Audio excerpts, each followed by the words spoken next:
탈락이야, 병신아.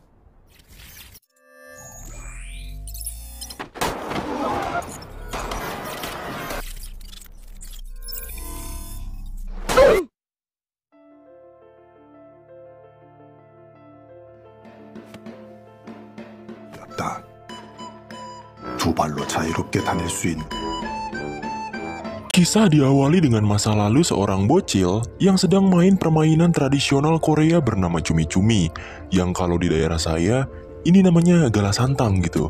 Bocah ini sangat ahli memainkan permainan tersebut dengan teman-temannya, di mana permainan itu dibagi menjadi 2 regu. Peraturan di permainan ini cukup mudah, di mana ada regu penjaga dan regu yang tidak menjaga. Film dengan judul Squid Games ini pun dimulai. 밟으면 개썼다. Cerita dimulai dengan penampilan seorang pria yang biasa saja hidupnya. Ia bernama Gi-hun. Setelah ia dipecat dari pekerjaan lamanya, ia menjadi supir sekarang dan tinggal bersama ibunya yang sudah tua. Gi-hun diberikan beberapa uang untuk menghadiahkan anaknya yang hari itu berulang tahun. Jadi si Gi-hun ini udah cerai sama istrinya, dan anaknya itu bersama dengan mantan istrinya tersebut. Karena duit yang diberi emaknya tak cukup, Gi-hun meminta duit tambahan lagi dengan memaksa. Merasa tak cukup, Gi-hun dengan kelakuan bangsatnya pun menggeledah lemari untuk mencari kartu ATM emaknya itu, berniat buat mendapatkan uang tambahan.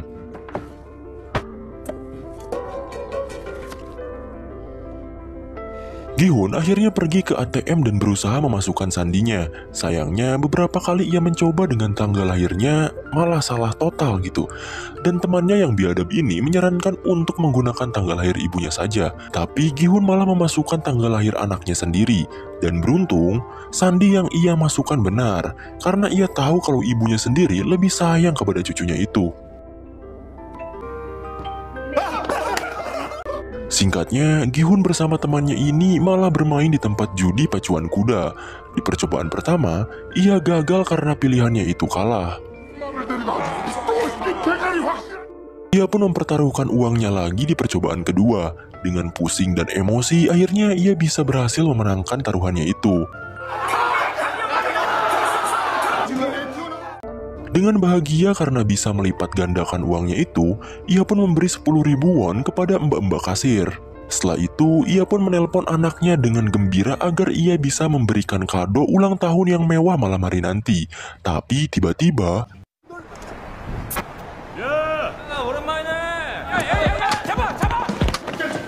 Gi-hun malah bertemu rentenir dan ia kabur terkentut-kentut. Saat ia berlari, ia malah menabrak seorang cewek. Dan akhirnya, ia pun tertangkap oleh rentenir itu. Gi-hun akhirnya dipukuli dan ditagih hutangnya itu. Akhirnya, uang yang ia hasilkan dari judi untuk anaknya itu sebesar 4 juta won ia berikan kepada mereka. Tapi setelah ia cek sakunya, uangnya telah terjatuh saat ia menabrak si cewek tadi.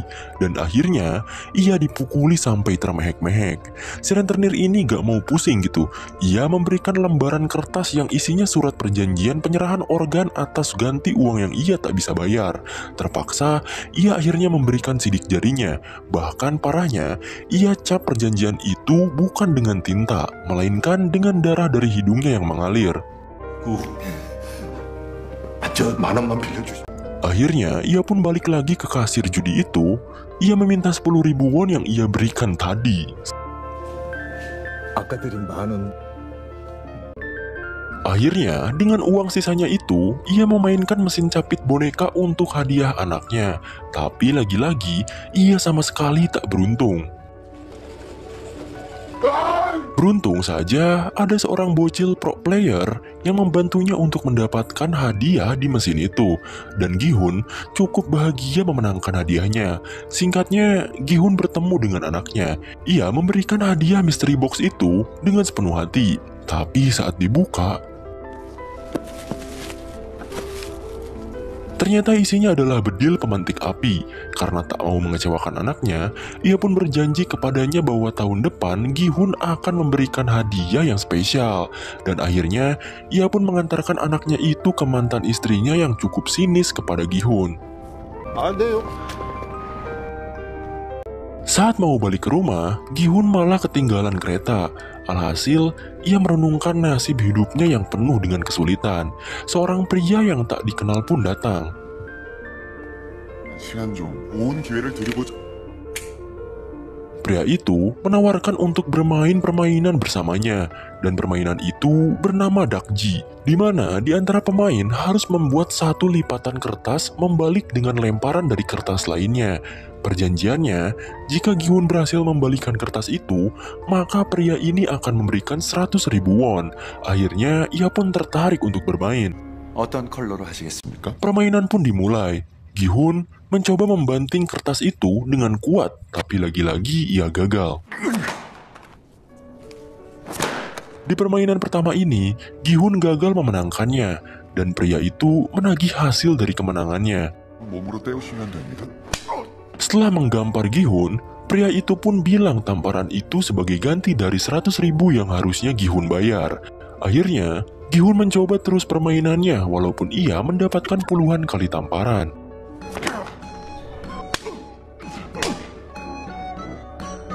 Lalu, ia pun menggunakan 100% kekuatan otak dan lengannya. Akhirnya, Gi-hun bisa memenangkannya. Ia pun dengan emosi langsung menggampar pria itu. Pria itu akhirnya memberikan 100.000 won karena Gi-hun berhasil memenangkan gamenya. Setelah lama bermain, Gi-hun mendapatkan cukup banyak uang. Pria itu pun bilang bahwa Gi-hun bisa mendapatkan uang lebih banyak dari permainan. Gi-hun yang trauma karena game dan judi hari ini tak mau ikut serta karena sudah bersyukur dapat uang dari banyaknya gamparan di pipinya. 나 그렇게 어리숙한 사람 아니라고 썼었죠. Pria itu pun berdiri dan menjelaskan identitas Gi-hun, mulai dari nama lengkap, umur, riwayat pekerjaan, anak, bahkan hutang kepada rentenir sebesar 160 juta won, dan pinjaman ke bank sebesar 255 juta won yang ia sebutkan. Dengan kaget dan penasaran, Gi-hun malah diberikan nomor oleh pria itu, dan pria itu pun meninggalkannya. Dengan bahagia, ia pun membeli makanan, dan ia tak lupa memberikan ikan kepada kucing kelaparan. Bahkan ia juga memberikan cukup banyak uang kepada ibunya. 노름도 아니고 예. Ibunya pun berbicara serius dengan Gi-hun bahwa mantan istri dan suami barunya beserta anaknya akan pindah ke Amerika. Ia pun langsung berhenti makan dan mengingat janji dengan anaknya. Ia dipepetahi oleh ibunya untuk mengambil hak asuh anaknya itu. 그런 것만 한국 Ia pun meratapi perkataan ibunya itu dan berniat mencari cara lain. Ia pun akhirnya berinisiatif menelpon nomor yang pria tadi berikan dan langsung join buat ikut ke permainan untuk mendapatkan lebih banyak uang. Setelah jemputan di malam hari datang, Gi-hun pun masuk ke dalam mobil itu. Di sana banyak peserta lain yang sedang tertidur. Tak lama kemudian, keluarlah asap yang membuat Gi-hun tertidur. Setelah bangun, tiba-tiba saja ia ada di suatu ruangan dengan kostum yang sudah diganti. Terlihat banyak orang di ruangan sana. Mereka bangun karena musik klasik yang terdengar sangat keras. Terlihat juga banyak orang yang menjaga atau kita sebut saja staff yang menggunakan kostum berwarna merah dan topeng yang sama. Setelah kagum dengan ruangan itu, Gi-hun bertemu dengan kakek-kakek tua yang kebetulan ia juga pesertanya. Tampak kakek-kakek itu menghitung banyaknya orang di sana, padahal jelas-jelas jumlah peserta yang mengikuti permainan ini tertera sebanyak 456 orang. Kakek-kakek itu juga adalah peserta pertama. Gi-hun bilang kepada kakek-kakek itu, kenapa kakek malah ikut-ikutan game kayak gini? Bukannya kakek harus menikmati hidangan dari anak dan menantu, lalu menikmati waktu bersama cucu-cucu kakek gitu. Kakek itu hanya menjawab, bagaimana dengan orang tuamu? Apakah orang tuamu menikmati masakan istrimu dan menikmati tingkah lucu anak-anakmu? Seketika Gi-hun kena comeback. Ia juga menjelaskan bahwa hidupnya tak lama lagi. Ia mengidap penyakit tumor otak.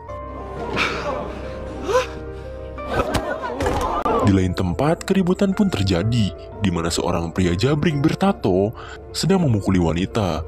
Ia bernama Deokso. Biar gak ribet, kita panggil saja dia Bang Jabrik, dan wanita itu bernama Saebyok. Sepertinya mereka berdua terlihat kenal lebih lama, karena Bang Jabrik ini bilang kepada si cewek kalau ia mengkhianati dirinya dan kabur dari Bang Jabrik. Dan si cewek itu menjawab bahwa ia tidak kabur, ia hanya ingin hidupnya mandiri, dan perkelahian pun terjadi lagi. Gi-hun yang melihat itu langsung menendang wanita tersebut. Gi-hun menendang wanita itu dengan alasan wanita itu yang mencopet dirinya saat menabrak di rumah judi kemarin. 쌍문동사는 죄송한데 Bang Jabrik pun bertanya hal serupa, dan saat hendak ribut dengan Gi-hun, tiba-tiba saja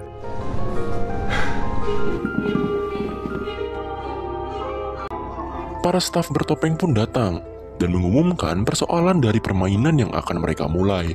Staf itu berkata bahwa pemenang dari permainan ini akan mendapatkan uang dengan jumlah yang sangat besar, dan juga akan ada 6 permainan dalam 6 hari mendatang. Pada awalnya, para peserta tidak percaya kepada para staf ini. Begitu juga dengan seorang pria bernama Cho Sang-wo. Lalu, staf itu pun memberikan tayangan-tayangan video ketika para peserta ditawari bermain game Dakji dengan hadiah 100.000 won setiap kemenangan. Begitu juga dengan Sang-wo yang terlilit hutang karena investasi jangka panjangnya gagal. Ia juga menggelapkan dana dan memiliki kerugian sebesar 650 juta won. Hal tersebut menjelaskan bahwa semua peserta di sini adalah orang-orang yang berada di ujung tanduk dengan utang yang tak terbayarkan. Lalu, para peserta sendirilah yang memutuskan untuk mengikuti permainan ini tanpa paksaan. Staf pun memberikan pilihan terakhir.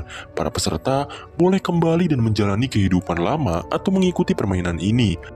Lalu, permainan selama 6 hari ke depan pun akan dirahasiakan demi keadilan permainan. Ada seorang pria juga bertanya berapa jumlah uang jika mereka menang.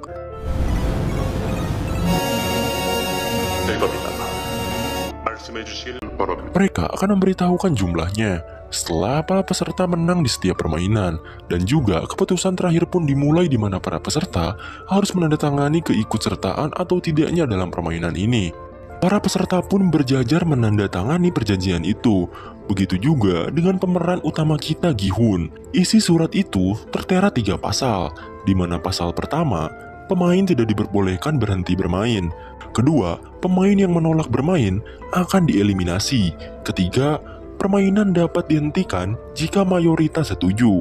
Gi-hun tampak rada bimbang dan tidak enak hati karena ia melihat si pak tua yang tak pikir panjang untuk ikut. Ia pun akhirnya gengsi dong, dan akhirnya ikut serta dalam permainan itu. Permainan pun dimulai. Para peserta dibawa ke sebuah ruangan di mana ruangan itu sangat indah dan membuat mereka terkejut. Lalu, mereka juga difoto agar wajah mereka tertera jika mereka tereliminasi. Di lain tempat, ada seseorang bertopeng yang entah ini siapa.